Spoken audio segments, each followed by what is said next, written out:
Hello, good evening. How are you all?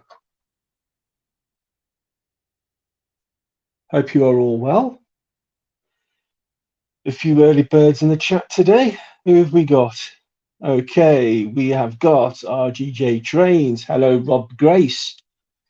I'm going to say hello, Rob and Grace, because I'm assuming John's not there either. But nevertheless, Brian Tamler, how are you? Got two Brians in the chat already. That's not good, is it? The Brians are taking over. Hot Dog Andy, how are you? So sorry to hear about your news, my friend. I hope you're doing all right, my pal. Who else we got? We got Paul Woods. Hello, Paul. How are you doing? Peter Jackson. Hello. Who else we got? We got Dino. Oh, we got Sean. Hello, Sean. How are you doing? Wow, so many already. Wow. Hello. How are you all? How are you doing on this awful, awful Saturday afternoon? It has been absolutely grim all week, hasn't it? For those of you who are not in the UK, it has been persisting down here all bloody week. Typical English weather, I suppose. Typical English, we always complain.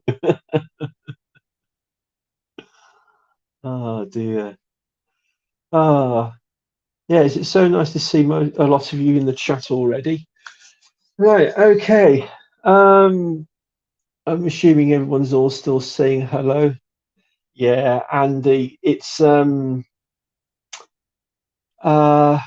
yeah, what can you say, to be kind of honest with you, pal? Not really a great deal.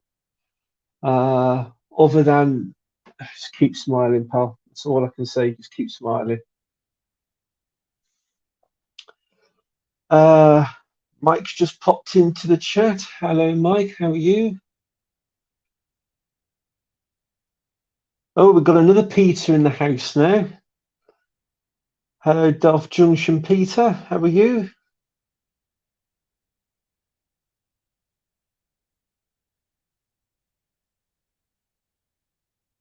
Yeah, so to try and keep everything as less confusing as possible, I'm going to rename you all as uh, Peter J and Peter D. There we go. Then you both know who I'm talking about then.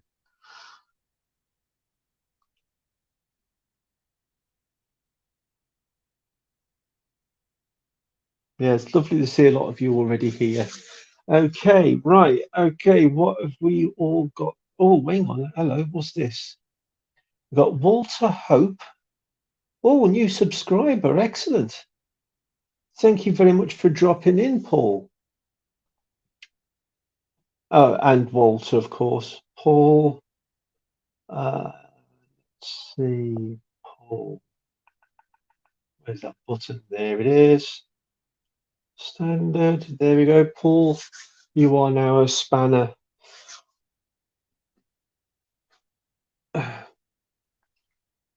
So for all those people, if you don't already know, for all the people that do come and join the show on a regular basis, you get spanned.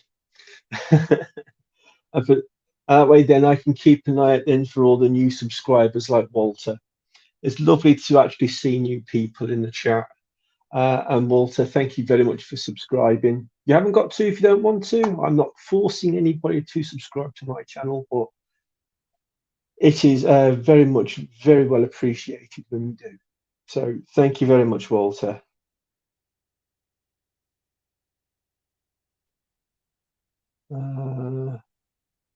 So Walter, whereabouts are you then? Are you in this country or are you in another country?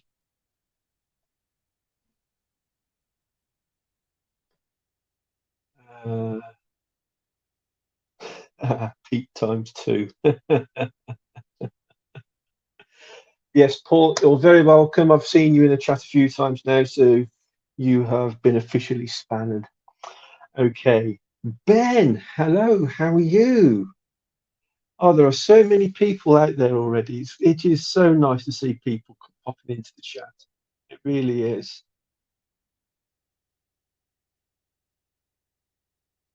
He's in a place called Bramford in the Peak District. Okay, okay.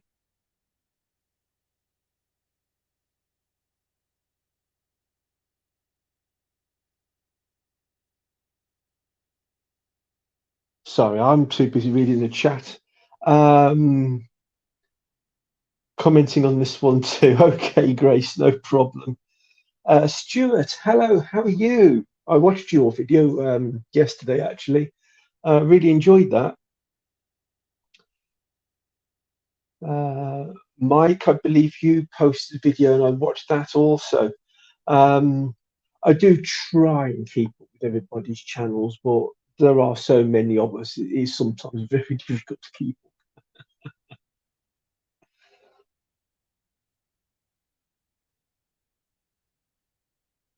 Right. Brilliant. Okay. Right. So first things first, I would just like to say a big, huge thank you to everybody who did turn up to the Telford Steam Trust Model Exhibition last Sunday. It was a fantastic day. It really was. It was. I mean, I'm going to say our because I am a volunteer at the Steam Trust. But it was so nice to see how it all turned out. It was our first exhibition as well.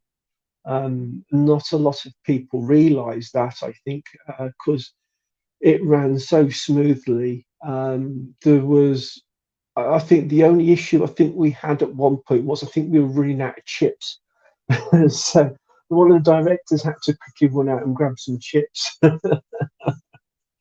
But yeah, it was absolutely brilliant day. It really was. We got Jeff from Scenic 3D. He was there with his stall, selling all of his awesome 3D products. I'll come back to that in a minute. Jason at Barnabas Junction turned up.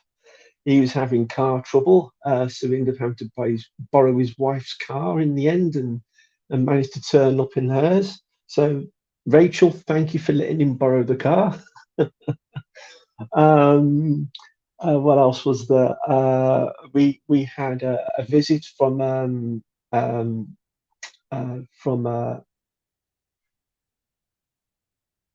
from Timber Surf. Uh, it was also nice to see him again. It's kind of weird, really, because for the last couple of years now, um, I will catch up with the chat in a minute. For the last few years now, me and Tim have been like ships in the night, and we've just been passing one another and missing one another at different shows. And we did finally meet up, um, and uh, at the Shrewsbury show actually. Um, and ever since then, it feels like every show I've been going to, I'm bumping into him. Now, it may be because of the fact that I now know what he looks like, but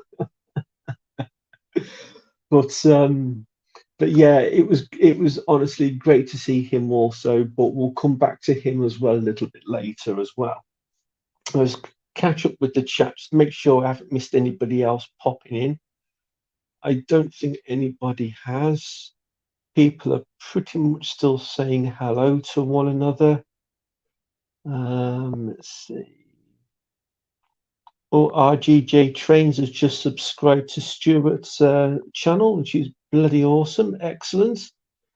Um, so yeah, so if anybody wants to plug their own channels, they can post a link to their own channels in the chat here. If anybody wants to put links to their local model shops or up and coming exhibitions that they're going to, place it all in the chat. Sometimes after these exhibitions are through word of mouth more than anything else. Um, but but yeah, it is pretty awesome. Anyway, right. So yeah, so you want to post links to your channels, friends' channels, or anybody else like that that you want to plug, then go for it. The world is your oyster as long as it's train related. Also, for those of you who are in my Facebook group, and anybody can come and join the Facebook group, just bear with me a minute.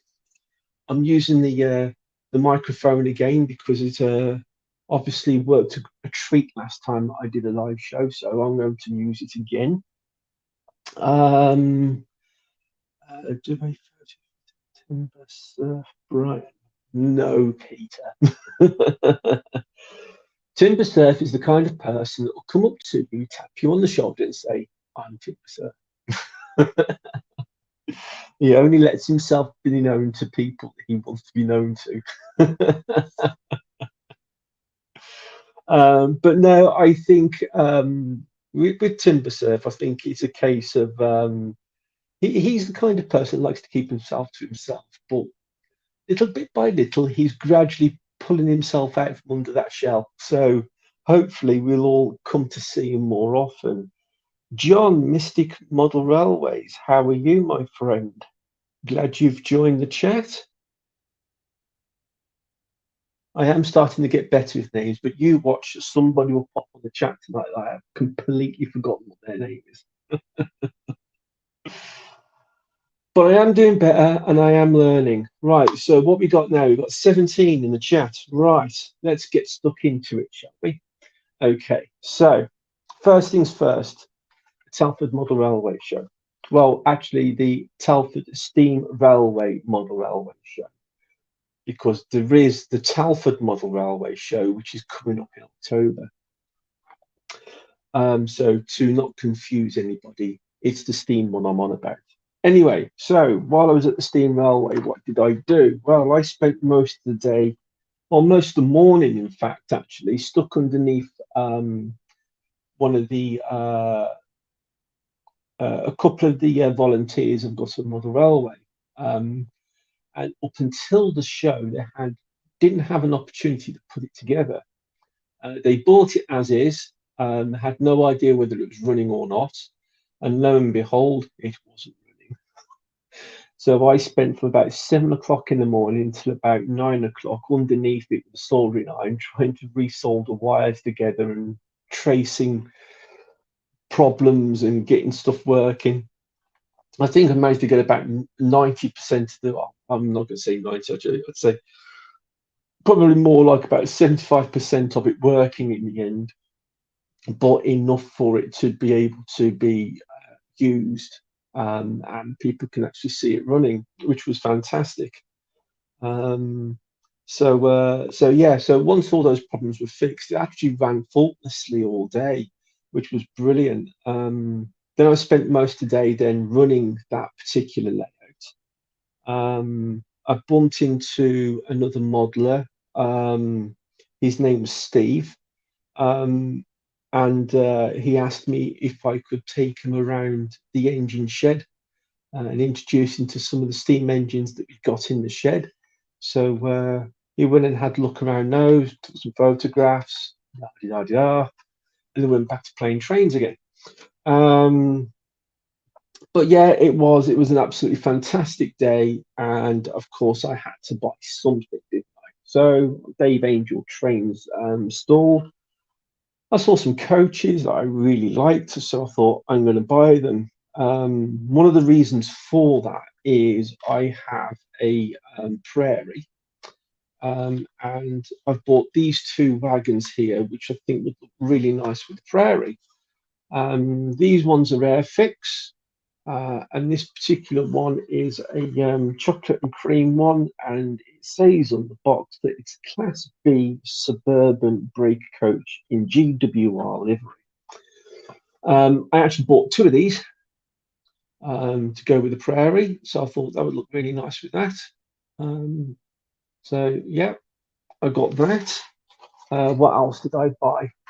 Oh yeah, so that's the second one that I bought as well, which is exactly the same as that one. And then this one caught my eye. This one's a mainline railways one.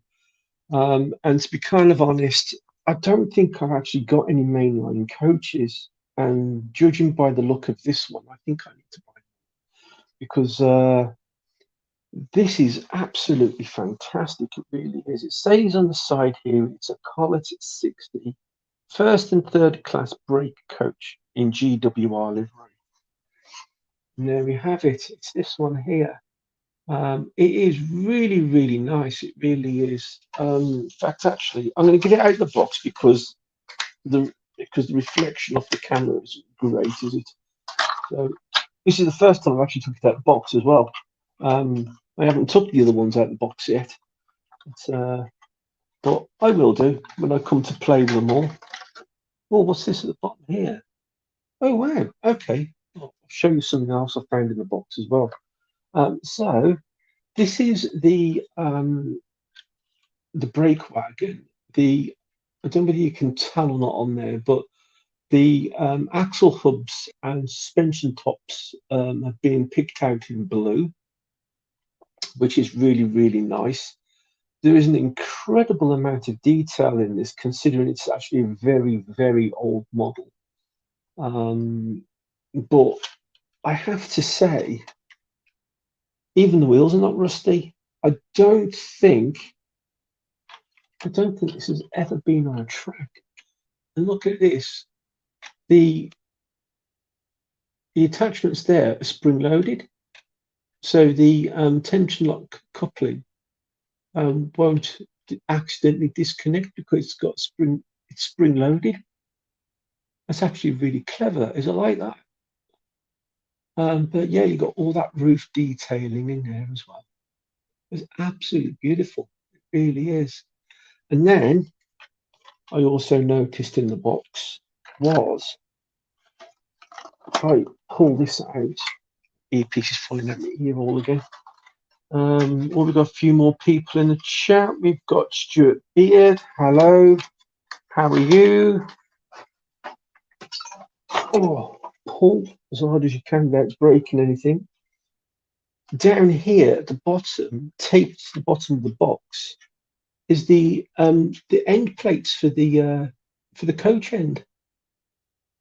I've never seen that before. That is fantastic. See, I'm not too sure whether to actually take that out of packaging and stick it to the coach or not. Oh dear. It's crazy, it really is, because at one time I never used to really care about boxes. Oh, God, that's a horrible noise, isn't it? Get it back in the box. And now I'm seeing stuff like this and I'm thinking, I don't want to put it on the track. No, they're meant to be played with. Or ran, sorry. So throw that back in the box for now. But yeah, that is absolutely beautiful. That is. I'm well chuffed with that. And for the three coaches, I got all three coaches for it was 45 pounds, I think it was. Yeah, 45 pounds. Yeah, 15 pounds each they cost. So I think I did really well with those. Yeah, loving that. That's fantastic. I'm going to buy some more mainline coaches. Right, well, let's just see if I can catch up with the chat, just to make sure I haven't missed anything. People are still saying hello to one another. I found older models tend to have more effort put into them. Yeah, that's probably quite true, actually, Stuart. Although I have to admit, I think it depends on the brand that you buy as well. Must have been new old stock. Yeah, I agree, Pete. It very well could have been. Um, yeah, yeah. Somebody loved those models. Yeah, I do agree there. Yeah, keep it safe. Yeah, it'll all go on its shelf eventually. Um, yeah, I completely agree there, Ben. Yeah, love the Pullmans, Brian. What Pullmans? Oh, hang on. Oh, you can see the Pullmans up there, can you? Can you? No, you can't. No, no, no, they're not Pullmans, Peter. The ones up there are. um, right, I can't remember now, Stuart. If I didn't say hello to you, hello. but yeah, they are in absolute beautiful condition. They are. Age, I couldn't tell you. I don't know without actually properly looking it up. Um, it is sometimes quite difficult to work out what the age is, unless, of course, you got a bit of paperwork with them. I'm saying that. What's that in the back of it? Oh, there's a. Oh, I see. There's a protected card in the back as well. Oh, right. Okay. I suppose that's supposed to keep the sunlight off them, I would imagine. Um, but yeah, it is. Yes, it's a lovely model. It really is. I don't think I've ever bought an old coach that looks like it's never been on a track. So yeah, I'm definitely going to treasure that. And for what I paid for it, I think that's an absolute bargain. It really is. So yeah, I'm going to enjoy that. That's going to be nice. That one is. Um, yeah, I think sometimes I think what it is I think is you've got the age old collector. So you'll get a lot of people who collect model railways but don't actually have a layout. They just like collecting certain items. Um, and of course, eventually, when people do pass away, those collections are then sold off in different job lots, I would imagine. And I would suspect that's probably that case with that. Somebody's lovingly bought that, never put it on a track, and then I come along and ruin it all. Um, but yeah, you do get some people who like, they've got like model kits and stuff like that. They've never been out the box. It's like you got to build them. It's like an old classic car. You got to drive it. You can't keep it under, in an oxygen-free tent all of its life. You got to get it out there and enjoy it. And that's pretty much the same with these as well. Um, Not too sure whether that link that RGJ Trains just put on actually worked. Somebody click on it and tell me if it's worked or not, because normally it highlights in blue if it's worked.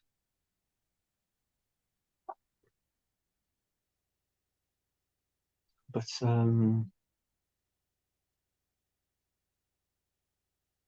yeah, right. So okay, what's everyone been saying? Do you stick to particular eras, or are you an indiscriminate collector? Um, to be kind of honest with you, I mean, my layout is based on the 1980s.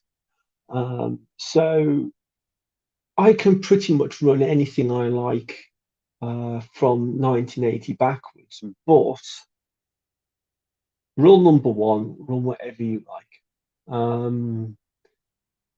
But uh, yeah, my layout's based on the 1980s, and I'm going to try and keep it that way. But that's nothing to say that I can run whatever I like on it. I mean, let's just say, for instance, I mean, I've got Tom's the Tank Engine here. Well, as far as I'm concerned, uh, if I can go to Making Tracks 3 and see Tom's the Tank Engine running around on the track, if Peter Waterman can do it, I think I can too. But yeah, I went and visited Making Tracks 3. Really, really enjoyed that. It was it was an absolute fantastic afternoon out. For what they charge you for getting in, which I think is about £3, I think it was. I think it's actually really reasonable. Um, And if you want to run any trains on the layout there as well, you can do. I think they worked it out on a numbering system. So you pick a number, and when your number gets called up, you get to go and run a train, and then you get a certificate for saying that you did run a train on Making Tracks 3. Yeah, yeah, they've done a really, really good job of that. It is completely and totally faultless. It really is. The attention to detail that's gone into that is way beyond my capabilities. It is really, really clever. It really is. Um, what else has been said? Ah, Tim. Hello, Tim. How are you? Glad you've turned up. Actually, Tim, you've been on here a few times now. So you get spannered. There you go. What else has been going on here? Uh, oh, hello. Who are you? SJ Train World. Ah, hello. I don't think I've ever seen you before. Welcome to the chat. How are you? It is really nice to see new people on here. Tim is going over to the dark side. Oh no, Tim, what are you doing? Don't. If you want to upgrade to that, then that's fine. um, Rob, you've disappointed me. Oh dear, what's Rob doing? Grace wants to know if you're going to. Uh, uh, do not shout at me. It was her idea. I will deal with Grace later then. um,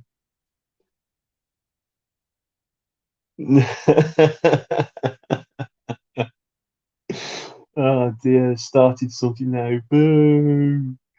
I already have. Oh no, Tim. Tim, you've disappointed me. Oh dear. The dark side, N scale. Well, N scale's not so much the dark side. N scale is more like upgrade your glasses prescription. Oh no. Well, at the end of the day, it is your preference, and no, I muck around with it, and yes, I actually can say DCC. But I have this same argument with another modeler that I know, and he's always telling me I should upgrade to it. I can't justify it. I really can't. I've had people in the past that have said to me, you should sell all of your model trains, sell them all, and then upgrade to DCC. Absolutely not. I can't. A lot of what of my I practically run on the same principle as Jason does at Barnabas Junction, and he says that whenever he gets a present of any sort, he has to keep it.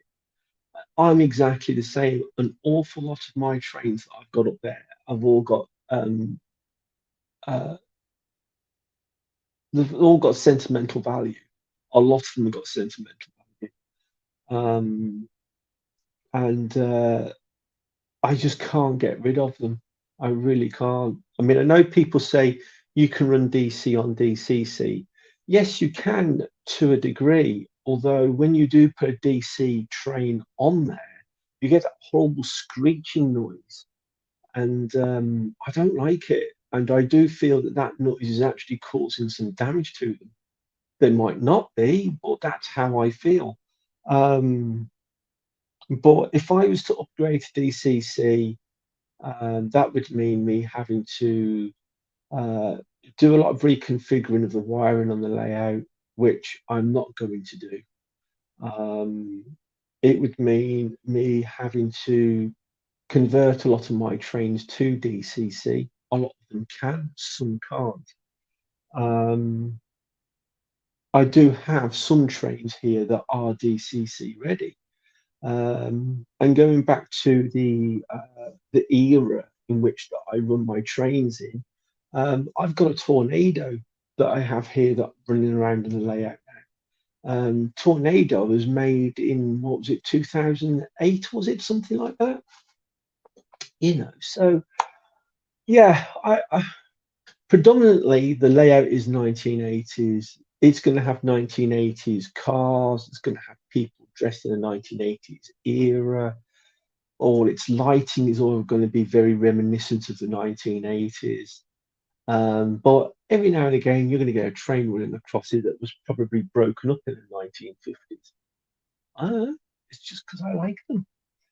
Uh, I do have a soft spot for LNER. You know, primarily the Flying Scotsman because that's one of the first steam engines that I um, physically touched, I suppose. Um, I've got a soft spot for the intercity 125 because that was probably one of the first diesel engines I ever saw at a train station. Um, and because I live in the sort of in the area that I live in, which is Shropshire, you know, that was all run by GWR back in the day, and I absolutely love GWR coaches, which is why I bought three this weekend or last weekend. Um, so so yeah, John, I hope that's answered your question. But as far as DCC goes, um, it's down to a modeler's preference really more than anything else. Um, yes, with DC, I think the wiring is far more complicated. Um, whereas with DCC, it's probably no less complicating, but there is less to think about in terms of things like isolating tracks and stuff and having isolation switches, putting in and having to think, right, I need to switch that off, turn that on, so I can get that train running. Um, uh,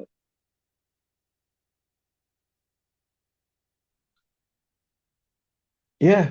Right. What's Tim saying? I am all era nine.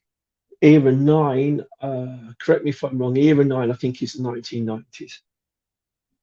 Um, I don't know much about Steam.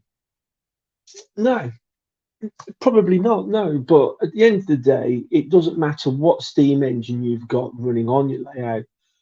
If you're running Era 9, you can have heritage Steam engines running on your layout. But it's like what Peter says, it's rule one. Rule one is it's your layout. You do what you like, you run what you like. Doesn't matter what anybody else is saying. Um, so yeah, going to charge my phone and get some food. Be good people. Stuart, thank you very much for joining me. I do appreciate it. I really do. Right, so back to the exhibition that I went to last weekend. I had a really good chat with Jeff at Scenic 3D, and I've bought something off him. And what I bought are I bought two jigs, and these are for seep motors. If anybody doesn't know what a seep motor looks like, I have one lying around here somewhere. I know I do, because they're wired up ready down here, ready and waiting to go in. Oh, come here, you. Right, so that is a seep motor. Basically, it's just a bog standard solenoid motor, which is on a circuit board to make it easier for mounting. I do like these seep motors. I think they're very easy to fit, but you never know. Maybe at some point in the future, I might upgrade to servo motors. But I think if I ever did that, I think we might end up with Fenton Central Mark III.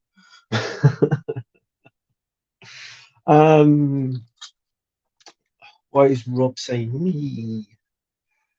Show us what you've been up to then, Brian. Ah, right, okay. Peter, bear with, I'll get to that in a minute. Right, so here we are. We have This one is a double slip point motor jig. I don't know. Oh yeah, here we are. Its part number is S3D0113. If anybody is interested in that. And it comes in a wallet about this big. And what Jeff has done is he's put some fantastic instructions in here. Yes, Jeff, I think I do understand the jig, so I can quite honestly confirm to you now that it is idiot proof because I understand it. So there are your instructions that you get within the kit. These are fantastic instructions for everybody to work out how to use the jig. This is the jig itself. It has been 3D printed. It is pretty clever, to be honest with you. The whole principle of this is the two top holes here, the holes at the top and bottom here, the bigger ones. They are for locking the switchblade in a central position, and then you can choose either that one or that. Excuse me, this hole or this hole for your drill position for your point motor, and then you've got these holes here as well, which are your mounting holes. So I haven't tried this yet. It's the first time I've got it out the box, but I have a double slip over there, which I do need to put points in, or point motors in. So I will be definitely using it on that. Furthermore, principally the same thing again. This is for a single slip. The part number for this one is S3D0111, which is this one here. So I'll be using that one as well. That one is probably going to get used more than the other one because I've only got two sets of points on here anyway, the double slip ones. Sure, I just saw someone pop in. Dinmore Junction. Steve, hello, how are you? It was very nice to meet you at the exhibition last Sunday.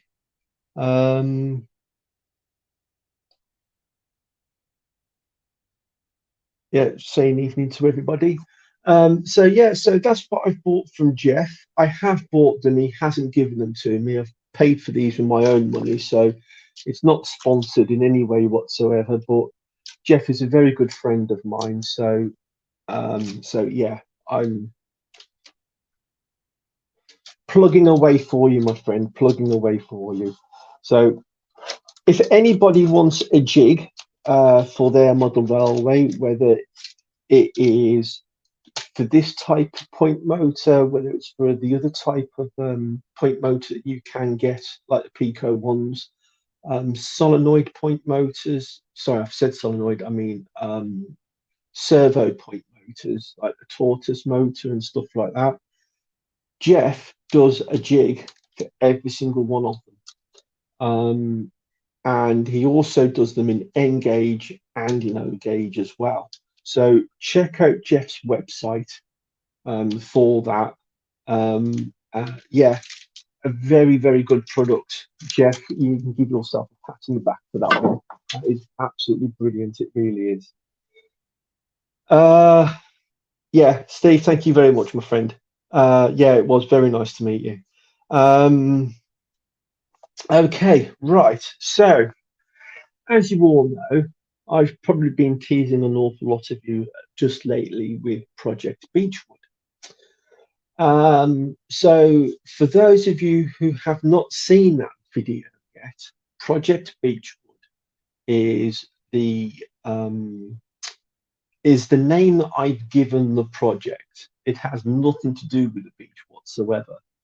But Beechwood has come around because of timber surf.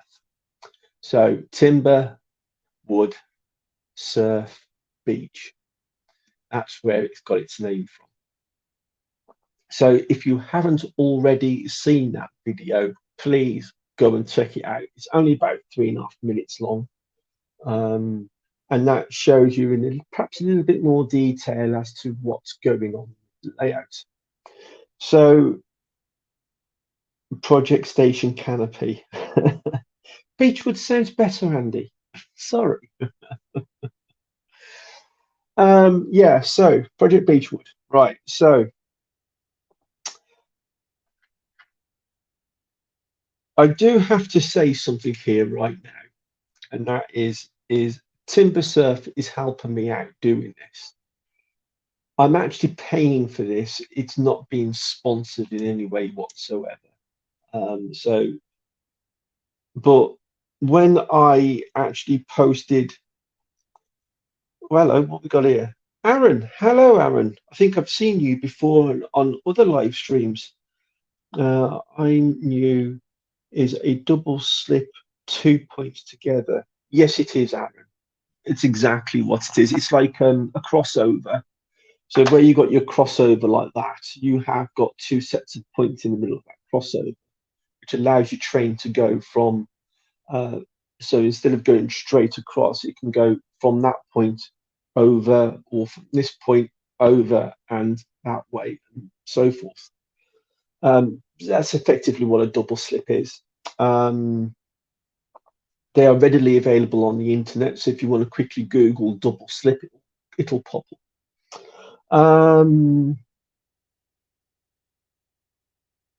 Didn't know it was cryptic. Haha. If you didn't know it was cryptic, Andy, you didn't watch the video.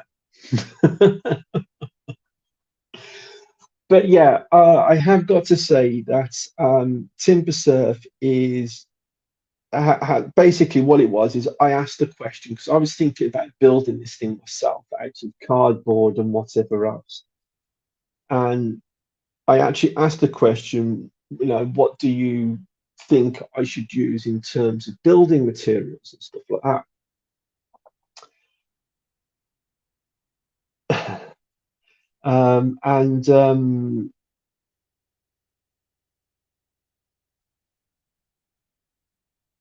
All right, Pete, don't confuse the poor man. So yeah, so TimberSurf came on board. He basically said to me, look, I've got the know-how here and the technology to be able to create what it is he thinks that I'm trying to design within my head. I did do a few sketches which he took on board, and at last week's exhibition, I met back up with TimberSurf, and he had given me the first few bits to try out on the layout before we go any further with it, just in case we need to make any adjustments. Now, TimberSurf is in a bit of limbo right now, due to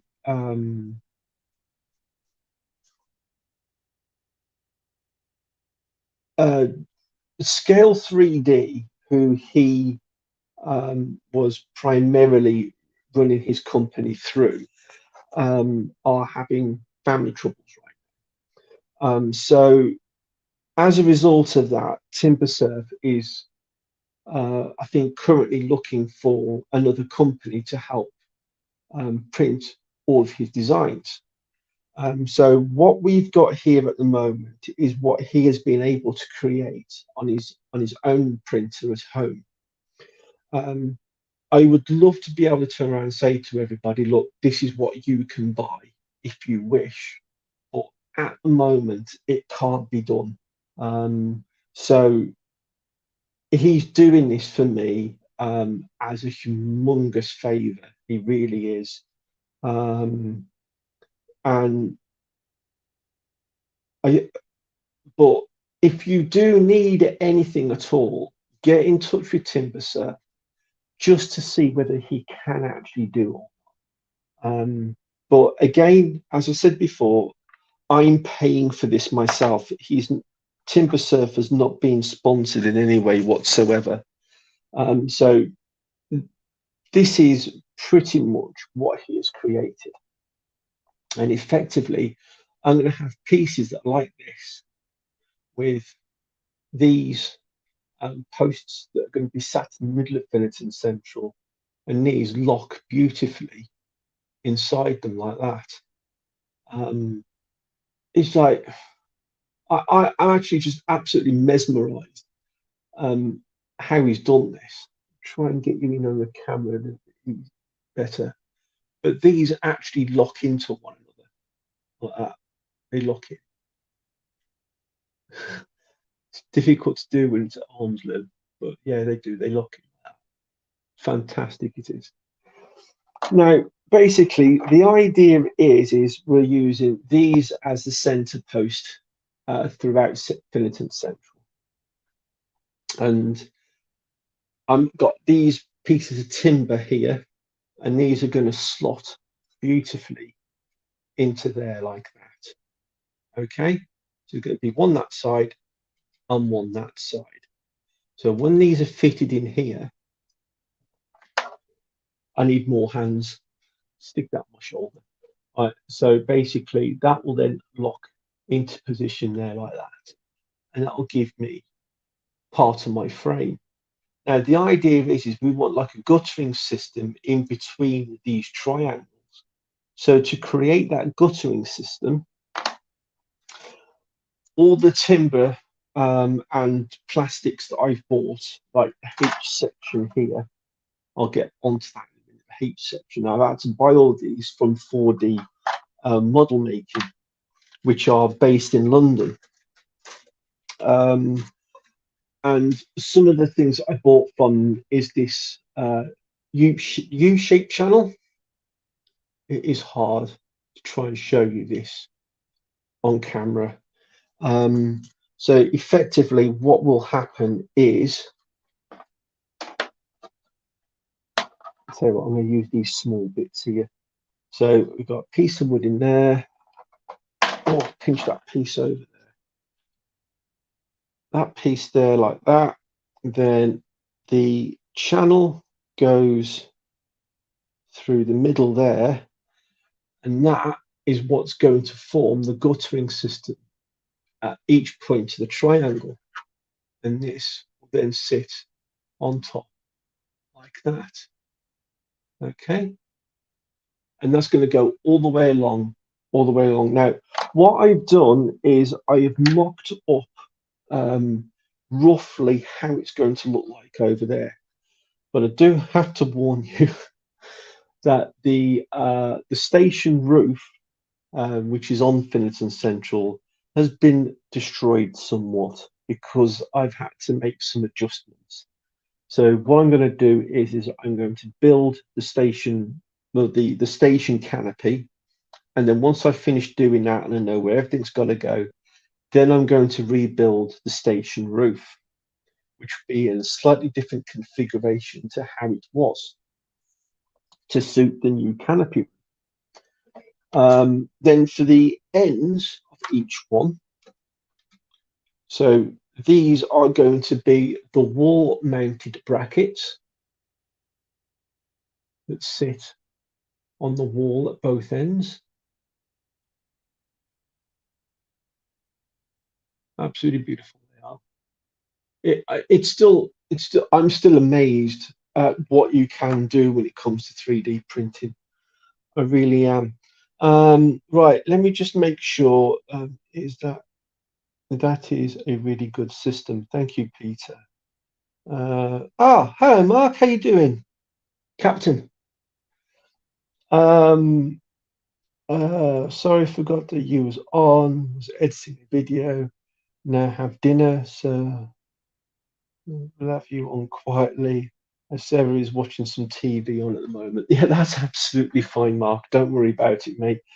Life gets in the way. I understand that. Right, Dinmore. Right.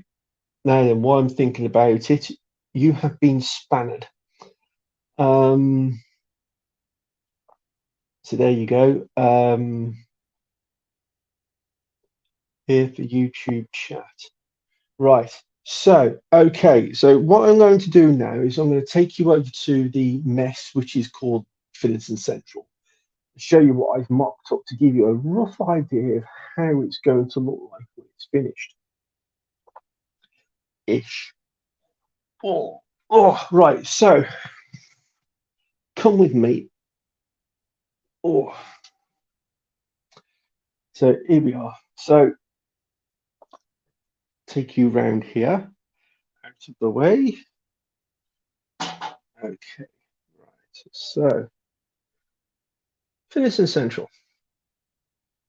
So basically, what's happened here is the roof section here has been completely cut out. So I'm going to be renewing that very soon. But if you can see it, that is the roof there. Trying to get you into a position where you can actually see it properly.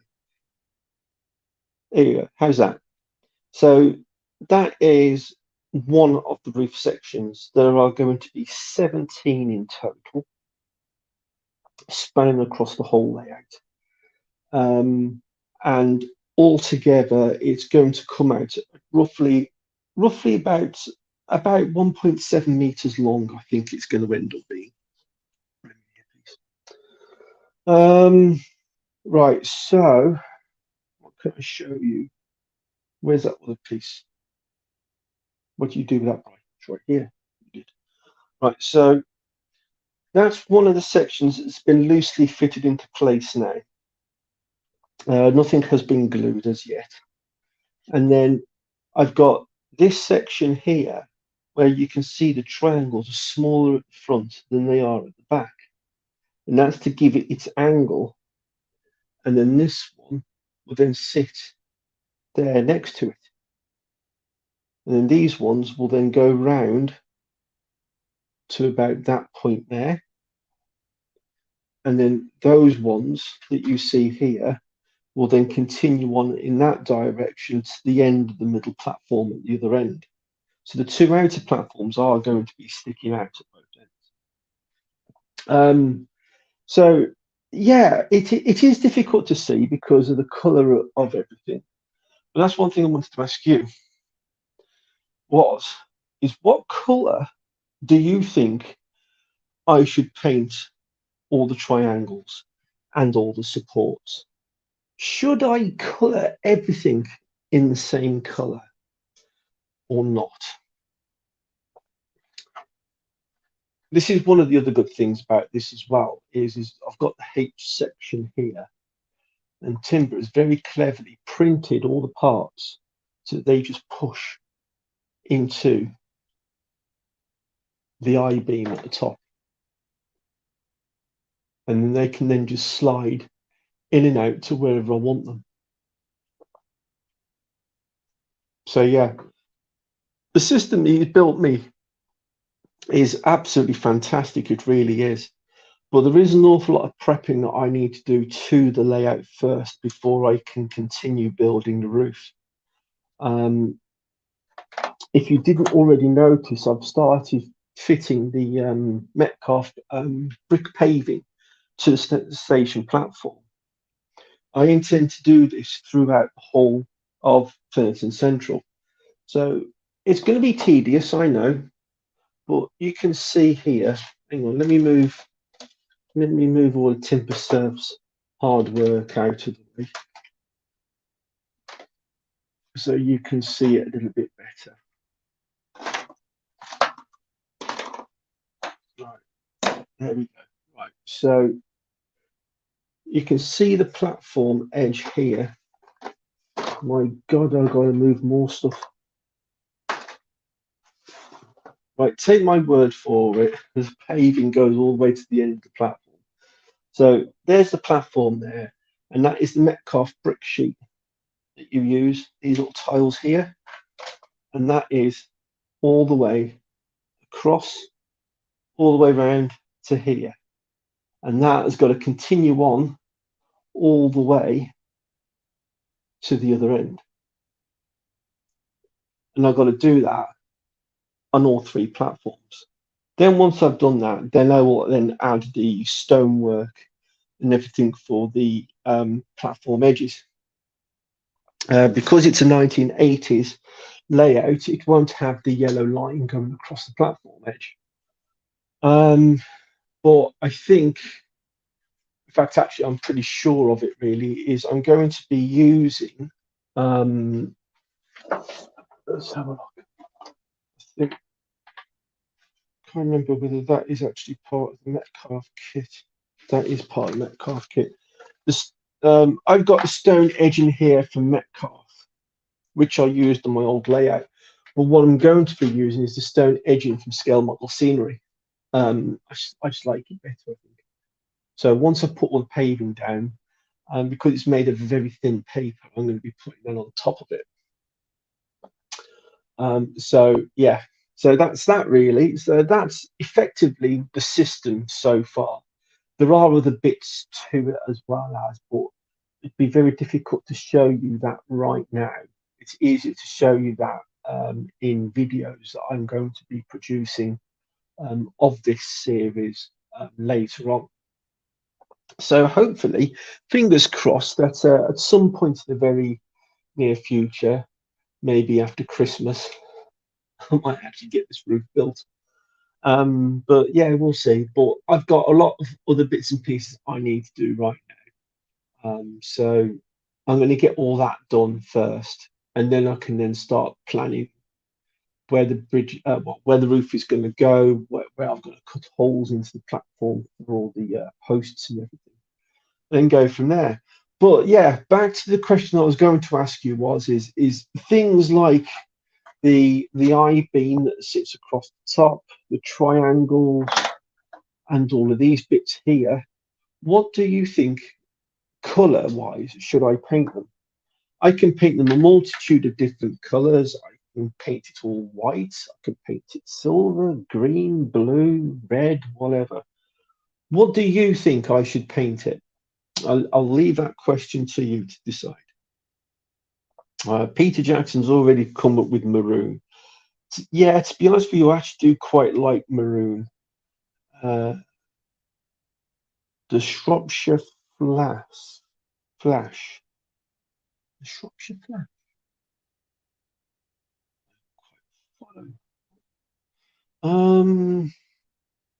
Let's go back through the chat. Hello, Donegal Dad Mark. How are you? People are saying hello to Mark. Prime first, but look at videos of train stations that have got that type of roof. Yeah, Paul, to be honest with you, mate, I have been doing, and I have to admit, annoyingly, a lot of these photographs are very old photographs, if not probably black and white. So they can be quite, it is quite hard. I've seen them in green, I've seen them in maroon, get my words out, and maroon, as Peter's just said. You know, I suppose it depends on the area in which you are modeling your layout on. And as the area that I'm building my layout on is completely fictitious, I have no clue as to what color to paint it. Maybe I should put that down to a poll, maybe. Pink? Oh, right. Yeah. Sean, I don't know. I'm assuming it's just because of the fact that it's the colour of the resin that Timber Surf used. But it's not staying that colour. Bright green. Tim, you may laugh. You may laugh.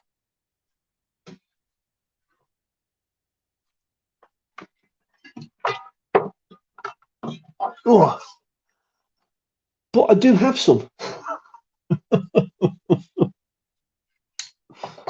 Actually bought that for another project, which never happened. What else we got? Right, tartan paint. Andy. Purple says Grace. I'm surprised Grace has said Actually, no, I'm not surprised Gracie said purple because that's her favourite colour. Okay. Most station uprights have two curls darker at the bottom. Oh, two colours, right. Okay, sorry, Mike. Most station uprights have two different colours, darker on the bottom. Okay, that's food for thought. Okay, um, that's you, Brian. The Shropshire Flash, faster than a speeding grape. Okay, I think. Is it because I've been moving the camera around too quickly? Is that what it is, Andy? If it is, I do apologise because I do try not to do that. Perhaps 50 Shades of Grey. Brilliant, John. Um, am I going to Chester again anytime soon? No, I won't be, Sean, sadly. How about two colours, maroon based and cream columns? Ah, I actually quite like the idea of that. Okay. Oh lordy, here we go. Oh lordy, here we go with what? Um, Brian, do you also use a makeup brush when doing your ballasting? SJ trains, yes, I do. In fact, actually, I have one here somewhere. Where is it? It is. Oh, I don't think that is in here. Tell you what, people, bear with me a second. I've got the brush. Bear with me a second. While we're on the subject of ballast, oh, I have a bottle of something out here which I'm going to show you. Hang on a minute. Oh, let's have a look. Where is it? This. Right. Okay. I don't know. I have a drop down section for my layout. Oh, drop down section for my layout. And I never drop it down and I end up crawling underneath it anyway. Oh, right. So, okay. Ballasting. Very quickly. Ballasting, you use your usual 50-50 mix of PVA and water. Then you put a couple of drops of washing up liquid in it as well to help break up the surface tension of the water. That helps it to soak into the ballast better. What I do, now, of course, everybody is different. But the method is basically the same. But people do it slightly differently to one another. If you're anything like Grace, what you'll do is you'll get a pair of tweezers like this. With every single grain of ballast, you pick it up off the sleeper and you put it somewhere that isn't on the sleeper, and you spend 2 hours doing that per night. Anyway, back to it. What I do is I will paint the surrounding area in PVA glue, not in the middle of the track, but around the outside of the track. And then what I then do is with my mix, 50-50 mix, and a couple of drops of washing up liquid, I use one of these bottles here. I've actually got some ballast glue here somewhere, I think, he says. And then he has a look and then realizes he hasn't got any. Here it is. Here it is. Got a jar of it here. This is like one of these Dow Egbert coffee jars. These are great because they seal. So I can mix up some PVA glue in there and I can leave that in there for months. And look, it hasn't gone off. So that is an excellent way of mixing up PVA glue and then not having to worry about having to use it all. And then, of course, whatever you don't use, you just squirt back into the jar afterwards. But I've tried different methods. I've got some that you can borrow, Brian. The tweezer rule. You can keep your tweezers. um, Place to pick on your FB page. I will have a look at that later, Mike. So basically what it is I've got a sauce bottle here. I bought this from Pound at Pound Shop, obviously. So I bought one of these. The best thing about these things is when you tip it upside down, nothing comes out of it until you give it a bit of a squeeze. Now, I did use a syringe for a little while, but I found what happens with a syringe is it gets all gunked up, and you end up having to push quite hard on that syringe, and it pushes out all your glue and pushes all your ballast out of the way, which doesn't look great at all. You can use a pipette, which is pretty much the same principle as this. The only difference being, of course, is you've got more in one of these. So is that another Aaron? Should I go into a shop with a label? Model railway models when asking for this blusher, blushy thing. Aaron, no, actually, don't. When you get up to the tills, just if they give you a funny look, just tell them that's for you, and then watch their faces. But no, fortunately for me, my lovely wife actually gave me this. So I use this for dusting down my trains, and also use it for brushing all my ballast and everything else like that. And then once I finished with that, and I've got all my ballast in the right places, and I've used my tweezers to get everything all off the sleeper, I then use this, and I just with a very light squeeze, it then just pours everywhere where I want it. And as soon as you let go, it stops coming out. It is awesome, absolutely awesome, and they cost a quid, probably, if that. If you're lucky, you can get them for 99p or less. But yeah, I use one of these. It's awesome, absolutely awesome. I highly recommend it. So yeah, so for a cheap way of putting your ballast glue onto your layout, that's what I recommend. There we go. Right. So, um, so what I think I'm going to do then is I'm going to pick all the different colours that everybody has been mentioning tonight, because a lot of them I do actually quite like. And what I'll do is I'll put that down in a poll on Finton Central's Facebook group page and see what everybody thinks. Um, so yeah, okay. So hopefully that answers your question. Okay, can I say it's for my ex-missus? If I was still married, I wouldn't be able to afford to retire or pay for this hobby. Um, yeah, yeah, Aaron, I can see where you're going there, actually. Yeah, this hobby can get quite expensive, it really can. Um, but but if you're like myself, being extremely frugal, and you probably end up feet deep in skips like I do, you'll probably get everything for free. My entire layout, the entire baseboard for this layout, apart from the screws, cost me absolutely nothing.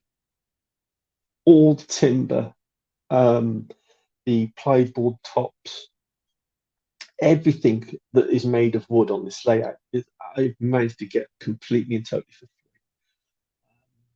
So that's one of the things that prides me on this, to be kind of honest with you, is when you have to be frugal, you can still achieve this, which I think is quite phenomenal, really, um, with what I've been able to achieve. Um, what Steve said, I use a fast vacuum attachment purchased from James at Bexhill West, MR. See his video, series 2, episode 9. Makes life much easier. Okay.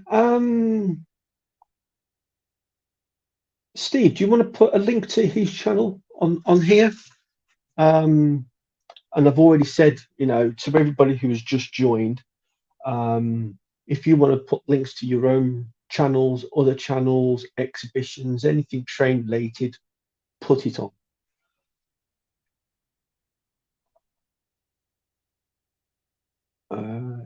Yeah, yeah. I mean, I do use a small vacuum cleaner which collects everything all up in like a small little container, which I can then tip out and reuse again later on. The wife doesn't know. But but yeah, things like that can be used.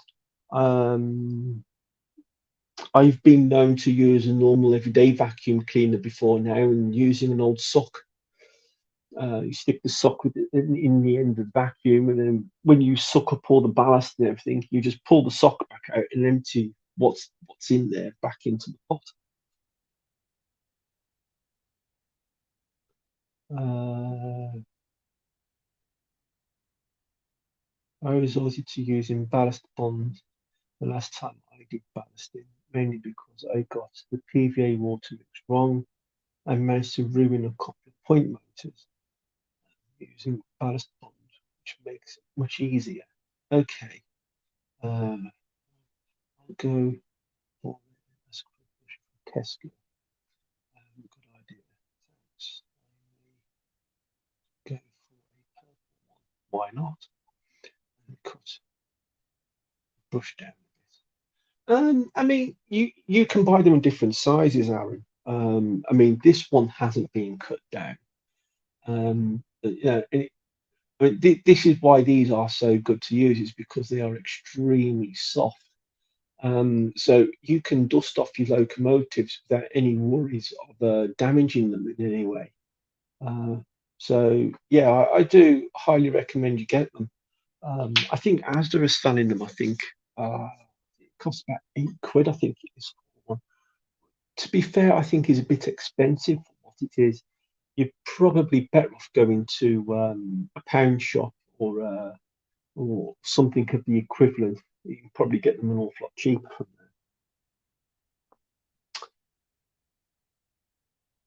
there. Yeah, I do have to admit that sometimes you do have to be very careful when it comes to things like point motors. Um,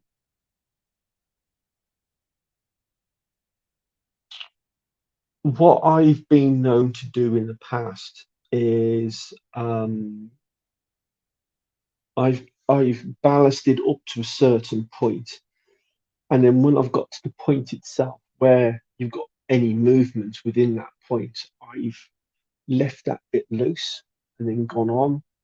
Sometimes I've put a sheet of paper in underneath to prevent any glue from getting onto the point motor. Um, I know it can be a bit of a pain, but you could take the point motors out until they're being set. Um, but there are different ways in which to do it. But when you do get to points, you do need to be very careful.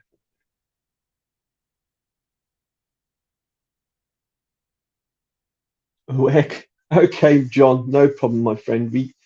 You've got all the details, so we will sort all that out as and when you can. Um, been to the Lakeland exhibition today. Not a big event, but worth a visit if you are in the area. On tomorrow from 10 till 4, £6 entry. Okay. Uh,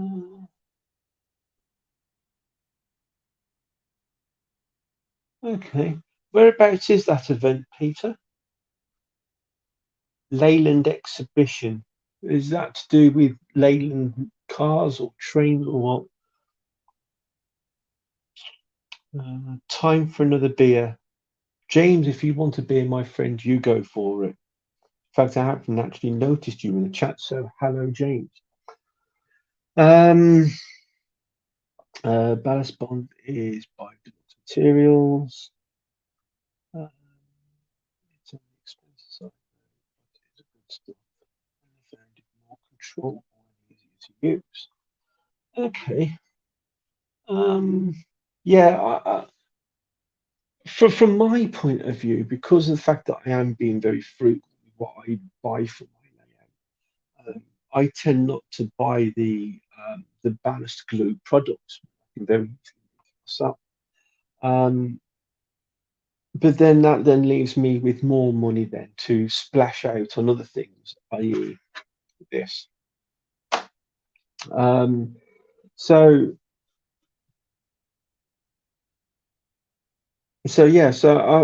for each section of this, you're probably looking at something in the equivalent of about £17 for each section. So it's not badly priced. It's not badly priced at all. Um, but anyway, we'll get more into that later on.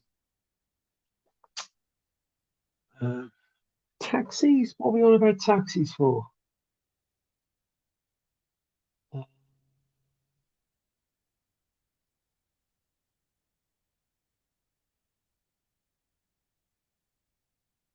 Uh, see, I read all that wrong.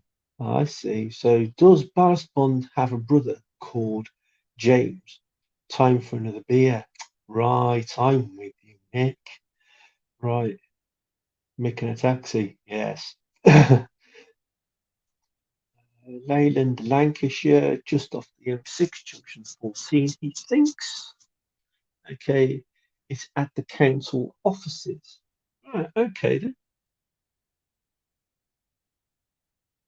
Leyland. So that's going to be what, buses and stuff like that, Peter?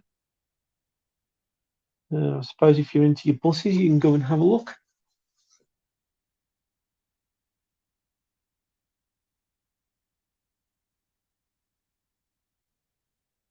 No.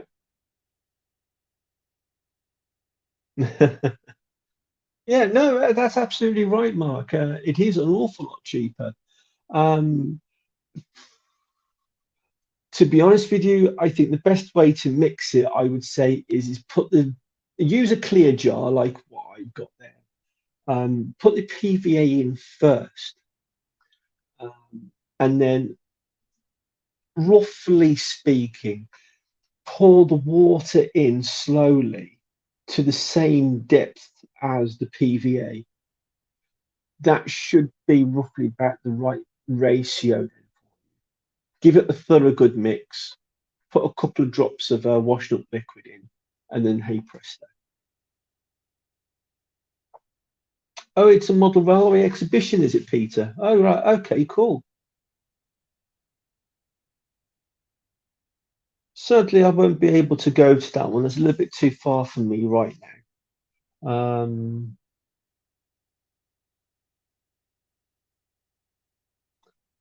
Although it isn't far away from the Leyland Museum. Yeah, yeah. If I remember rightly, Peter, I believe that's just off the M42, isn't it? I could be wrong. But if it's the one I'm thinking of, isn't that the oh, that's the one that's got all the Jaguars and all the prototypes in, hasn't it?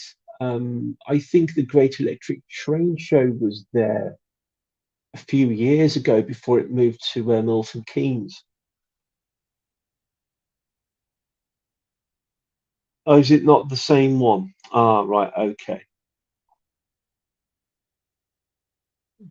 Yeah, yeah, I was thinking the one that was in Warwickshire. Yeah.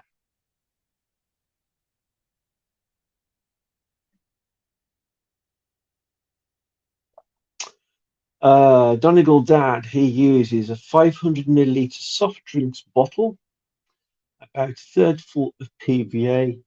The rest is water and a few drops of washing up liquid and give it a good shake. Okay, yeah, yeah, I know what you meant, Peter. Don't worry. Um,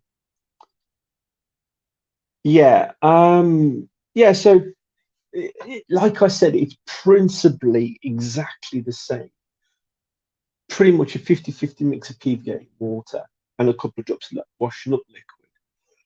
Everybody has different ways of doing it, but predominantly it's exactly the same. Everybody just does it in a slightly different manner to the other. It's just how it is. Um,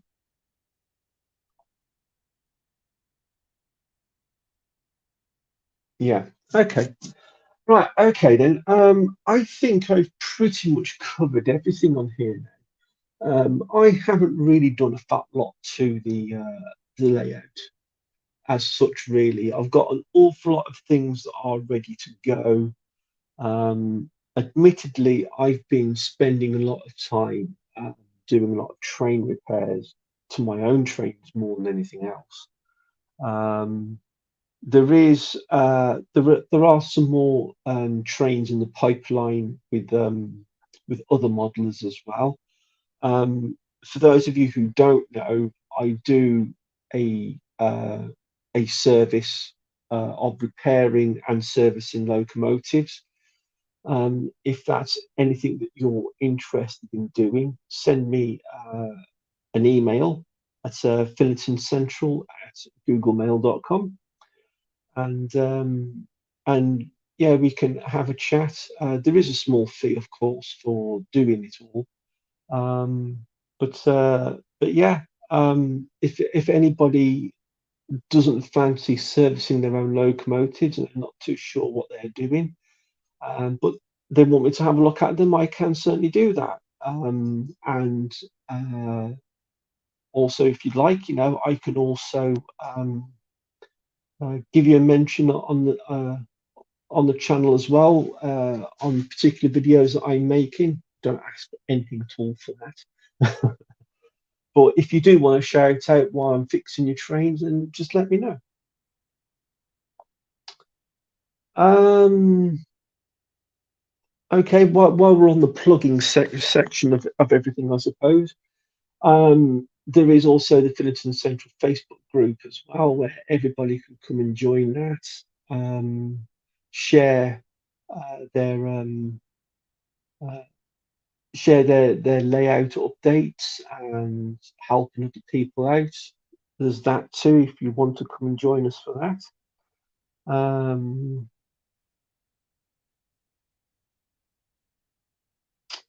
right, okay. I just took apart a railroad 9F riddled with Mazak rot. Andy, there is a video. In fact, actually, there's a two-part video on my channel. Um, I wonder if I can find them for you. It is of a 9F, which had the Mazak rot. And what I've done is I've managed to repair it by changing the chassis for an earlier model from back in the 1970s. Right, okay, I found part two. Hang on a minute, where's part one? It doesn't go back that far, does it?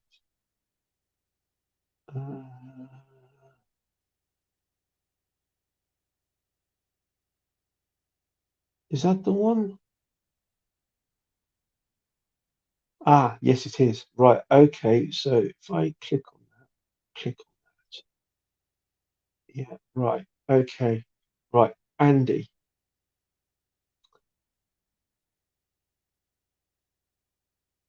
Uh, Bear with me a second.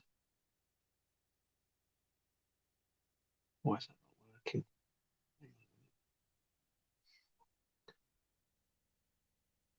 There we go. Right. That's part one. And then I can get it done quicker now. I know what I'm doing.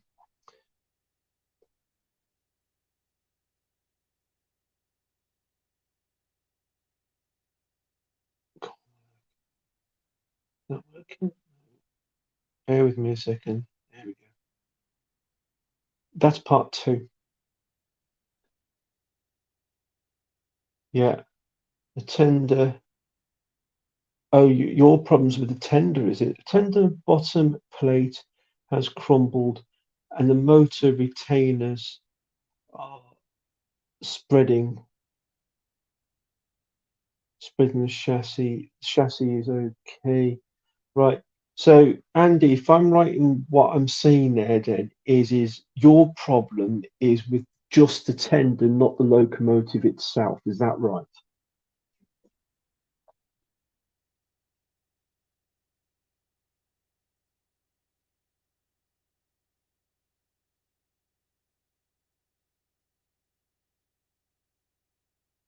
Oh, right. Your problem was both. Right. Okay.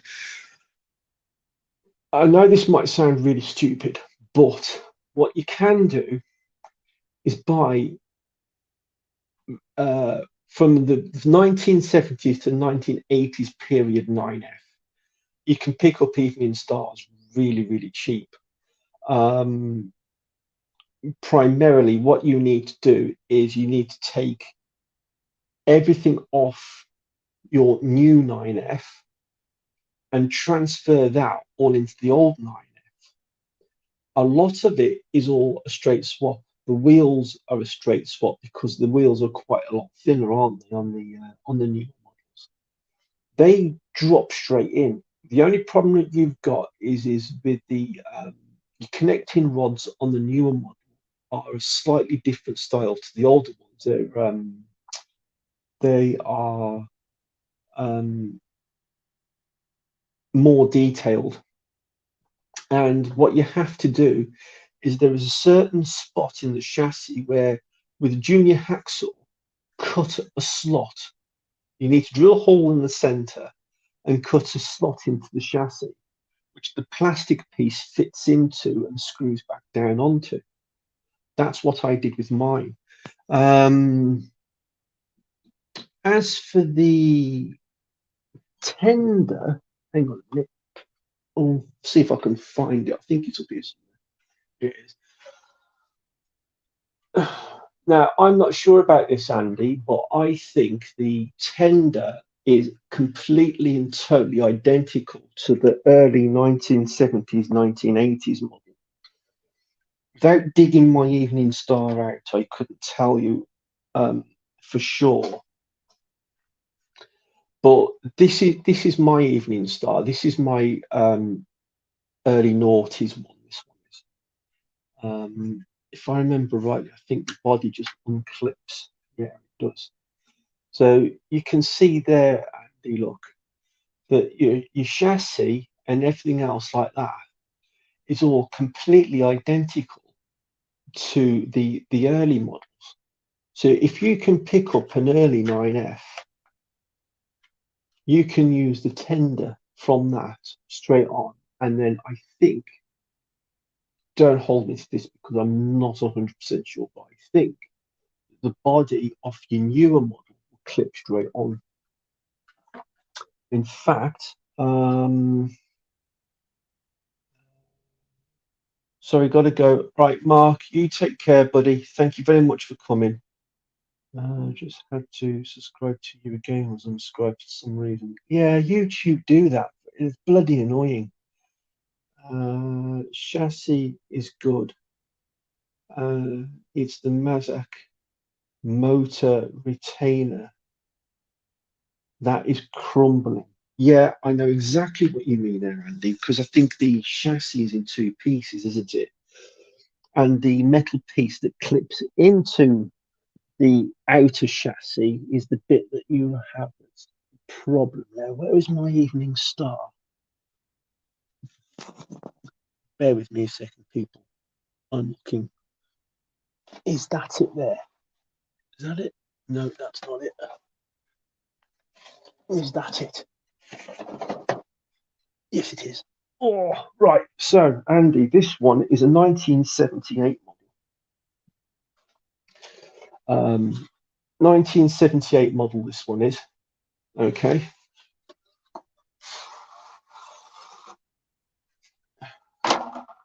Right. For those of you who don't know, just going off subject a minute. If you don't know, I do apologise, it's a 1977 model, but you'll see the Hornby reference at the top of the booklet. The last two digits that you see there is how old the locomotive is, if you didn't already know that. A lot of people do, but if you didn't already know that, you now do, which is why I know this is a 1977 model, not an 8. Right, so take out the tender chassis. Let me just compare that with the newer one. Right, there isn't that much difference between the two. So the motor pops off. Well, the body pops off the motor as normal. The tender on the newer model is much different to the older model. So you can see the difference is that the black one is the newer one, the green one is the older one. You can see there is a massive difference there between the two. But does the newer body fit on the older one? Let me just have a look. Oh, they do both have the cutouts. Andy, I think you might be in luck here, mate. I think these are exactly the same.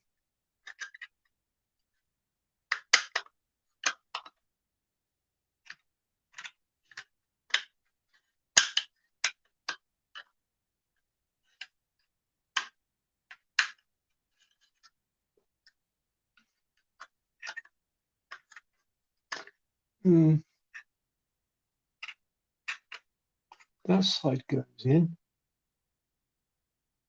Why is that side not going in?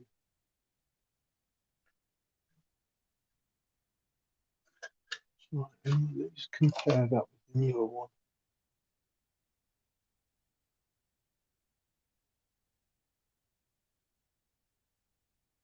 That's the same. That's the same. Just try it, Andy. I think you might need to do a little bit of fettling with the sides of the body. But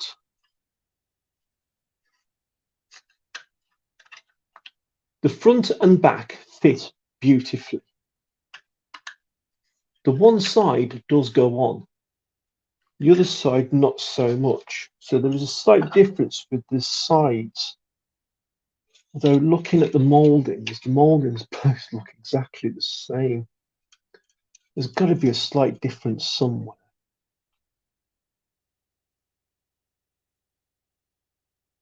But yeah, they both look almost identical. Even the front bits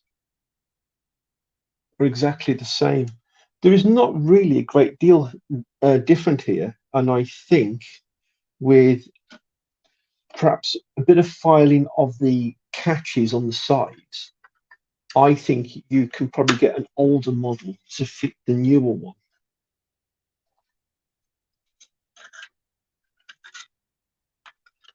I could probably get it to go on, but I don't want to force it on in fear of breaking something.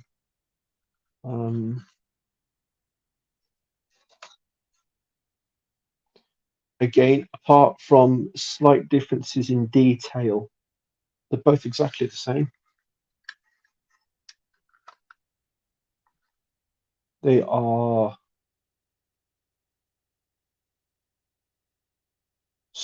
the older one is slightly shorter than the newer one. So that's probably where the problem is lying. So I reckon with a bit of filing, I reckon you could probably get it to fit.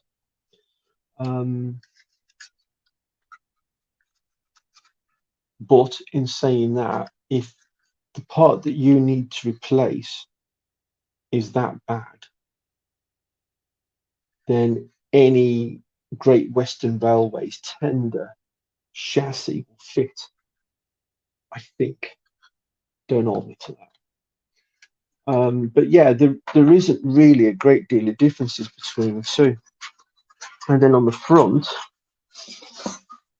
you can see the detailing on the coupling rods there. Look,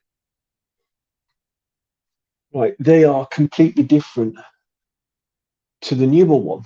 So the coupling rods in the new one have got far more detail on them, far more detail. But pony wheels are exactly the same. The wheels are in exactly the same order. when you take the wheel sets out, they've got the brass bearings in them. The newer model will go straight into the old model, no problem. But yeah, so basically this is the newer model. This is early noughties, or early noughties model. This one is, and this chassis is off a 1970s chassis, which is identical to the 77 model that I've got here now. So that's an old chassis on the front. This piece here is original. There was actually nothing wrong with that. I got lucky with this one. But I believe that all early noughties 9Fs all suffer with the same problem as what you've got, Andy. You're unlucky in the fact that you've got the Mazak rot in both chassis, whereas with mine it was only in the locomotive chassis I had the problem in. Not to say that I won't. There's nothing to say that I'm going to have the same problem with this one in later on, but currently, from what I can see, there is nothing wrong with it. It's usually the hairline cracks that you see in them that's the telltale sign. Smallwood Junction. Oh, Smallwood. Hello, how are you? I need to remember your name. Smallwood. Oh, I'd like to say Tim, and I'm not sure if that's right or not. Chris, hello, how are you? Good evening, Brian and everyone. I took an old Evening Star with the BR1B tender and put a newer black body and BR1C tender on the chassis. No worries. Yeah, the older body on the newer chassis and sorry. The newer body on the older chassis is a bit of a tight fit. I do believe it will go on, but like I said, I'm a bit afraid to give it, push it on hard in case I break something. But looking at it, it does honestly look like it's going to fit. The front and back are exactly the same on both models. So yeah, Andy, you it's not a total loss, my friend. It is doable, but you do need to, it is a bit of hard work. It really is. But like I said, this is the newer wheels, the newer valve gear, everything is all the newer one. And it's all running on an old 1970s chassis. So it can be done. And if you have a look at that video, you'll see what I did to modify it. Not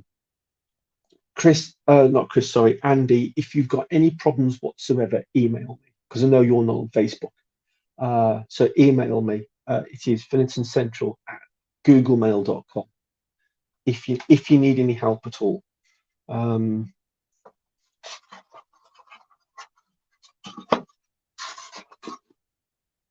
So yeah, there you go, Andy. So hopefully I've helped you out there. But yeah, I was devastated myself when I bought my 9F. The guy I bought it off had no idea that it got Mazak rot. But he was really chuffed he was when I told him I'd fixed it. But yeah, it was an idea I came up with. I thought there's no harm in trying. Dave Angel Trains was able to find me a chassis, and I was able to swap them over. In fact, oh God, things telling me to charge up. Hang on a minute, let's change earpieces. There we go. There we go. Right, can you still hear me? Because I just changed my earpiece because it just shouted at me that it's low on battery. Where is it? I've got it here somewhere. Oh, here we are, Andy. That's the old wheel set. So I've got the old wheel set here if you need any spare parts. But yeah, because the wheel sets on the older models, the flanges on them are much, much wider. The flange is wider, the wheels themselves are wider, but the bearings in the middle there, the bearings in the middle are absolutely, completely identical to the new one. So your new wheel set will drop into an old chassis easy, straight in, no messing. The only part that you've got to modify, as I said before, is that bit there where you've got the plastic piece that's strapped. It's a plastic strap that goes between the two sets. That's the piece that you've got to just do a slight little bit of modification on the old chassis. Drill a hole, countersink the hole, and then with a hacksaw blade, cut a slot into it, make it a little bit wider if you have to. You haven't got to use a hacksaw. If you've got a multi-tool, you can use a multi-tool as well. That will probably make short work of it. And then just very carefully, just cut a slot just wide enough for that plastic piece to slot in. And then that's it. Put the screw back in, job done. And the screws are self-tapping. So once you've drilled the appropriate hole in the middle, I think I used a 1.5mm bit, I think I did. And then I used the original screw that came out the newer model in, and that self-tapped into the die-cast body chassis.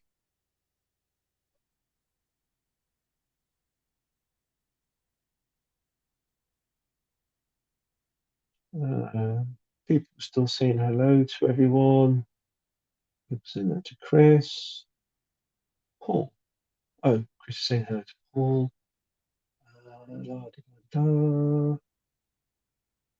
Exhibition. 16th and 17th September. Steve, is that Stafford? I think that's Stafford, isn't it? Where's Stafford? Oh no, Stafford's on the 23rd and the 24th of September. Which one's that one, Steve?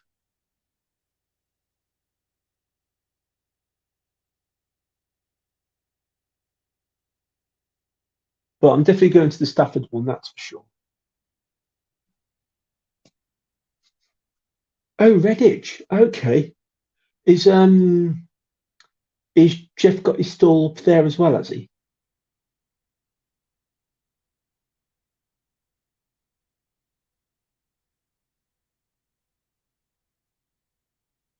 I would imagine he seems as it's Redditch because that's his hometown, that is.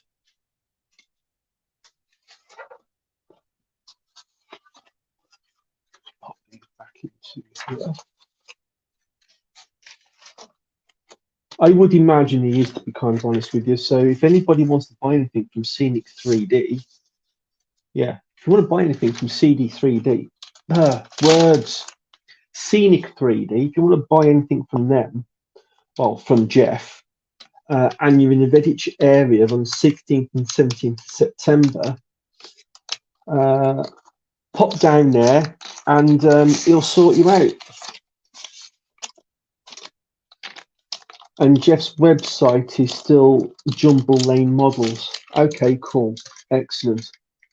Scenic 3D have their own eBay account as well.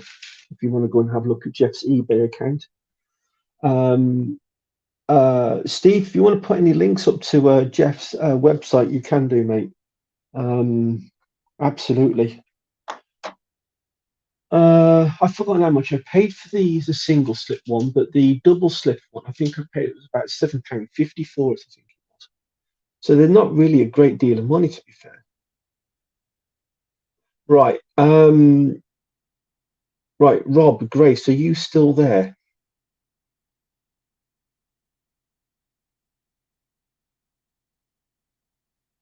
Mike's leaving. Okay, Mike, you take care.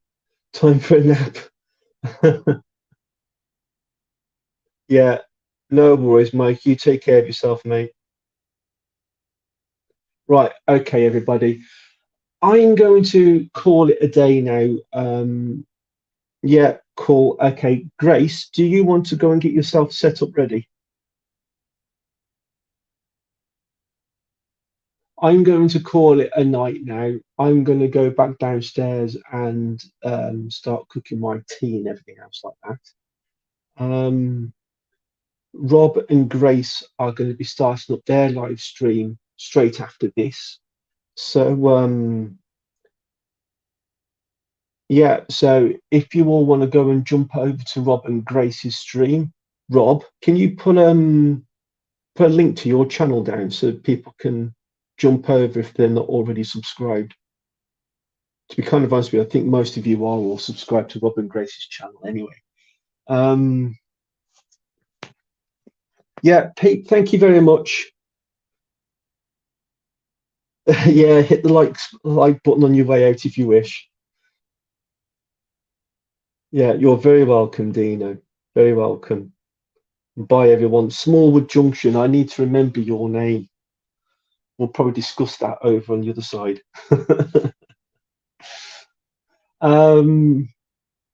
But yeah, everybody, you take care of yourselves. Thank you so much for joining the stream tonight. Andy, I hope I've helped you out with your 9F. And yeah, if there's anybody got any questions whatsoever about anything, you can email me at FiningtonCentral at googlemail.com. And also on my Facebook page as well, Finington Central Facebook. You can go over there as well and join that if you wish. Anyway, I've had enough of plugging for tonight. You take care of yourselves and happy modeling, everybody. All right.